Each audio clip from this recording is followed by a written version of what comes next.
അമ്മയും കുഞ്ഞും തമ്മിലുള്ള ബന്ധം ദൃഢമാക്കുന്നതിനുള്ള ഏറ്റവും വലിയ പങ്ക് വഹിക്കുന്ന ഒന്നാണ് ബ്രസ്റ്റ് ഫീഡ്. മുലയൂട്ടുന്നതിലൂടെ ഒരമ്മക്കും കുഞ്ഞിനും ഒരുപാട് ഗുണങ്ങൾ ലഭിക്കുന്നു. കുഞ്ഞ് ജനിച്ച ഉടനെ തന്നെ പാൽ കൊടുക്കണം. അതിനൊട്ടും ഡിലേ വരുത്തരുത്. 1 മണിക്കൂറിനുള്ളിൽ തന്നെ ബ്രസ്റ്റ് മിൽക്ക് ഫീഡിംഗ് ചെയ്തിരിക്കണം. അങ്ങനെയാണ് പഠനങ്ങൾ പറയുന്നത്.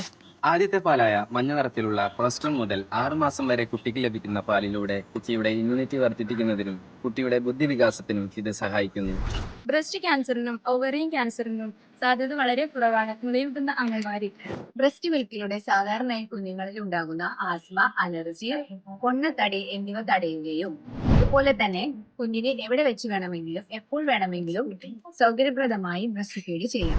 ഈ വർഷത്തെ സൈക്യാട്രിക് പഠനത്തിൽ പറയുന്നത് മുലപ്പാൽ കിട്ടാത്ത അല്ലെങ്കിൽ കുടിക്കാത്ത കുട്ടികളാണ് ലഹരിക്ക് അടിമയായി പോകുന്നതെന്നാണ് പഠനം. മുലയൂട്ടുന്നതിലൂടെ അമ്മയും കുഞ്ഞും തമ്മിലുള്ള ബോണ്ടിങ് വളരെയധികം ദൃഢമാകുന്നു. അമ്മയ്ക്കുണ്ടാകുന്ന മാനസിക സമ്മർദ്ദം കുറയ്ക്കുന്നതിനും പ്രസവശേഷം ഗർഭപാത്രം ചെയ്യുന്നതിനും അതേപോലെ തന്നെ രക്തസ്രാവം കുറയ്ക്കുന്നതിനും മുലയൂട്ടുന്നത് വളരെയധികം സഹായിക്കുന്നുണ്ട്.